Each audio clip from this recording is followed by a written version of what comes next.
Steve Tier. I live here in Philadelphia. For a number of years, I was a teacher in the school district of Philadelphia. Here. Thank you.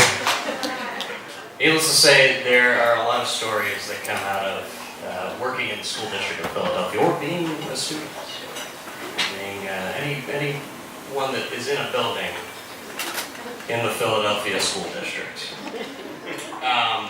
Some of you may have read about the school district in the newspaper.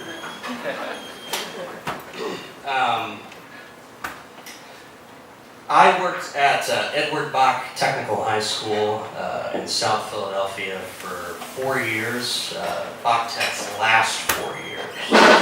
The school was open for 75 years, and on the 75th year they said, we'll call it quits. That's a joke. They did not say we'll call it quits. It was closed. The school was closed. It was a very big school. It was built in 1936. Took about 3 years to make. It's a very beautiful Art Deco building. You can see it. It's at 8th and Mifflin. And if you look across the street, you can see my face, because mine and a bunch of administrators and other students' faces are represented in a mural across the street that was put there 1 year before the school was closed. But anyway, I was the art teacher there, and I was an art teacher last year at 3 other elementary schools before I called it quits. Anyway, I had a good time. I had a good couple of years at Bach Tech. I had the luxury of no one really caring about what was happening in the program. So I did not have the luxury of a lot of resources and support from the administration, or I'd say I was about half on the students supporting me. But I had a little bit of freedom, and I had the ability to kind of decide what I wanted to do, or differentiate with the students what they wanted to do. So I liked that quite a bit.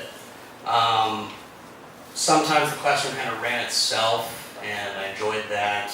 And sometimes I found myself making artwork while the students were making artwork, and we kind of all just hung out from time to time. It was nice, actually.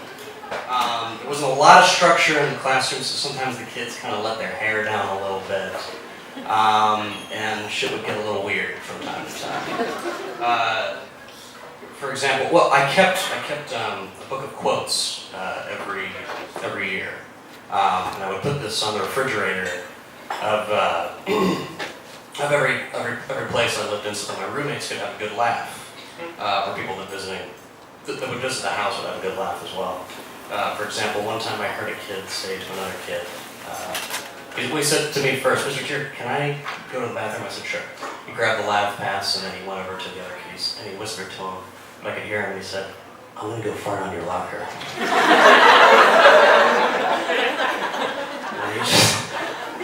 The kid just sat there like, "Oh, shit." He couldn't do anything. I thought that was pretty genius. Anyway, since my classroom was the art classroom, it was the prep class, and it was one of many, not many, it was one of the humanitarian or humanities. And that could be either music, or art, or the Spanish language. And so sometimes a kid needed to fulfill his or her humanities course.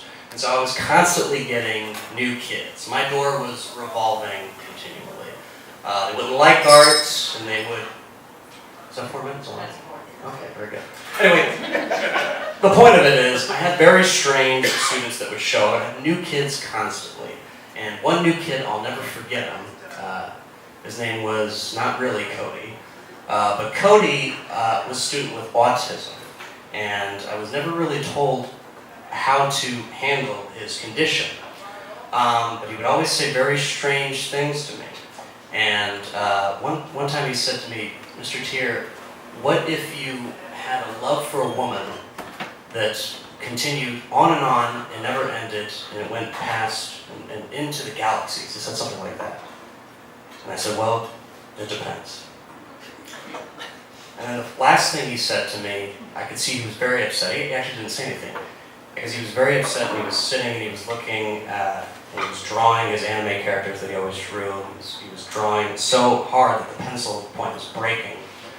And he took me outside, or I took him outside. I said, "What's wrong?" And he wrote on a piece of paper, and he said, and the paper said, "I'm taking a vow of silence. Thank you so much."